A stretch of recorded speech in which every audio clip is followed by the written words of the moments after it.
Welcome to our channel. Today we how to restore subscription plans and recharge with Shopify. Full guide step by step clearly. Begin by logging into your Shopify account. Navigate to your Shopify admin dashboard. In the admin sidebar, click on Apps. Locate and select the Recharge app from your installed apps. Once in the Recharge app, go to the Subscriptions tab. Here, you'll see a list of all your current subscription plans. Select the subscription plan you wish to restore. Check for the option labeled Restore. Click on the Restore button associated with that plan. You will now see a confirmation prompt. Confirm that you want to restore the subscription plan. The plan will be reactivated. To verify, go back to the Subscriptions tab. Ensure that the status of the restored plan is now active. If necessary, customize any details of the plan, such as pricing or frequency. Save your changes to finalize the restoration.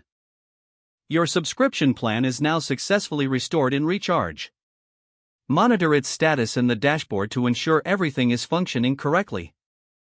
If you encounter any issues, refer to the Recharge help documentation for additional guidance. Congratulations, you have completed the restoration process. If the page does not load, refresh the browser or try again in a private or incognito window. Make sure you are using the correct email address, then retype it carefully to avoid small typos.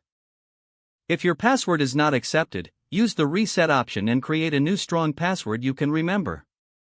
Check your spam folder for verification or security emails, then complete any requested confirmation steps. Enable two-factor authentication if available to improve account security and reduce unauthorized access risk. After signing in, review your profile details so your contact information and settings are accurate and current. If you see an error message, note it down and try again after restarting your device and internet connection. Log out when you finish, especially on shared devices, to keep your account and payment information secure. If the page does not load, refresh the browser or try again in a private or incognito window. Make sure you are using the correct email address, then retype it carefully to avoid small typos. Don't forget to like this video and subscribe to our channel for more step-by-step tech guides.